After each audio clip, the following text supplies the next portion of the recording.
By the time this video is out, anyone who has logged into Honkai Star Rail would have gotten the free 5-star character Doctor Ratio.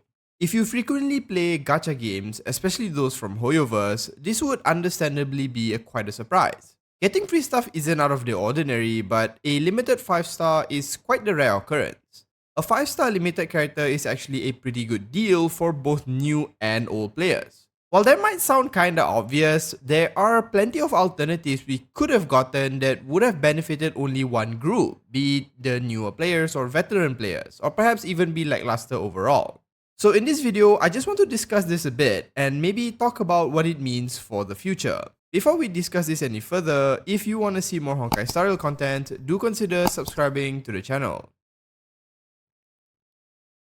If you didn't know, the reason why players were given this free character is because in 2023, Star Rail won 3 awards simultaneously for mobile games from the Game Awards, iPhone App Store, and Google Play. They essentially won Best Mobile Game across these 3 fronts. Now, whether they deserve it or not isn't the topic of this video, and if I were to give my opinions, I'd obviously be a little bit biased. Clearly, Hello Kitty Island Adventure should have won, it's just all political. Anyways, what I really wanted to talk about is how much value we are actually getting from this free character, as I'm sure some of you may have preferred to get something else as a reward instead of Dr. Ratio. To me, there are really only 4 alternatives that Hoyoverse could have given us instead of this 5-star character. Stellar Jades or Warp Tickets, a free 5-star standard character, a free 4-star character like in Genshin Impact, or a 5-star light code. Each of these are fine, but only benefit a specific group of players. So what do I mean by that? Let's start off with the first possible option, the Stellar Jade or Warp Tickets. On paper, this option benefits both new and older players alike.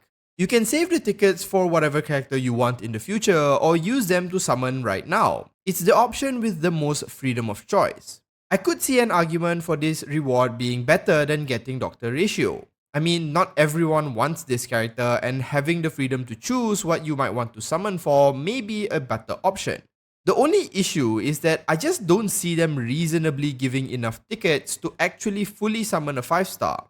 That means a total of 90 tickets, assuming you need to hit the hard PT on banners. What's more likely is that they might have given between 20 to 40 tickets, which really isn't enough to even hit soft PT, which is at 75.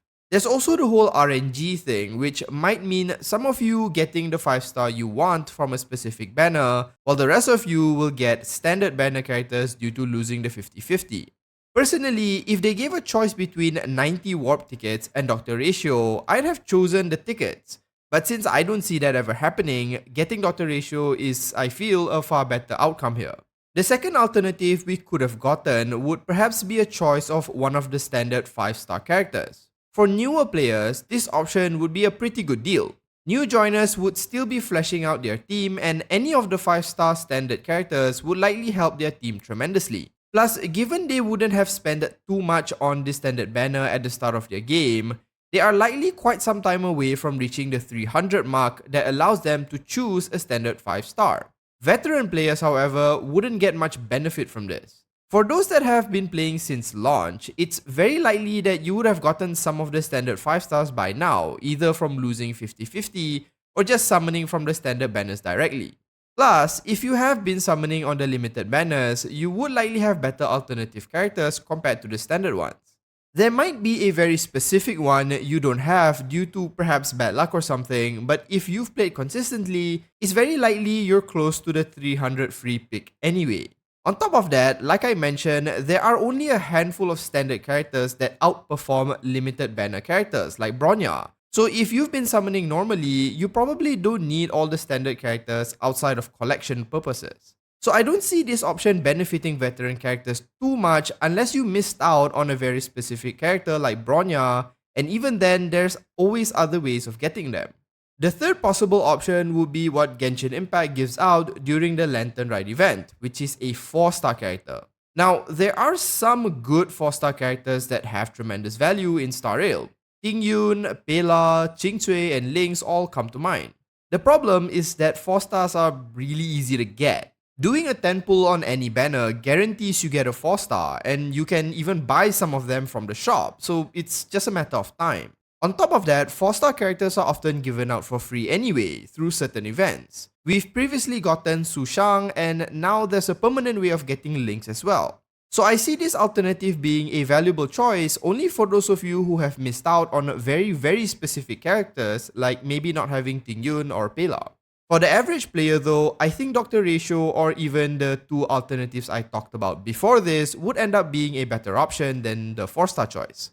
I'm not saying 4 stars are bad, but rather there's so many alternative ways of getting them that receiving one as a one-time reward isn't going to change your experience of the game too much. Okay, so what about a light cone? Perhaps they could have given out a free 5-star one instead of a free character. A light cone would probably be an even weaker option, as firstly, it would only be for a single path, and the effect might benefit only a specific type of character.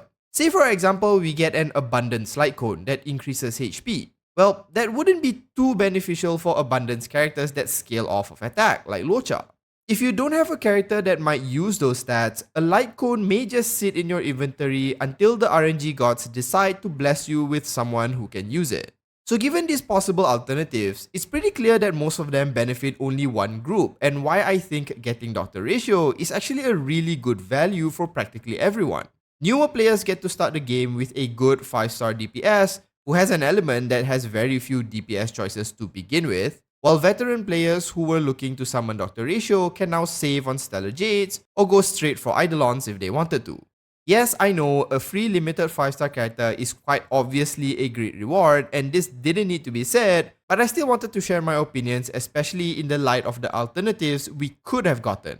What I'm really curious about, given this reward, is what they might offer for an anniversary event reward or even any future reward for that matter. Traditionally, or at least in Genshin Impact anyway, anniversary rewards have mostly focused on about 20 to 30 free summons, but this makes me wonder if we might get something more. Not that I'm expecting them to top this reward or anything, it's just overall me being curious. Realistically though, I'm guessing this is a one-off thing, and I don't think we can expect to get something that tops this even in the anniversary. Let me know in the comments if you would have personally preferred one of the other alternatives, or is Dr. Ratio a good reward overall? If you found the video entertaining, do consider liking and subscribing to the channel. Thanks so much for watching, and as usual, have a nice day.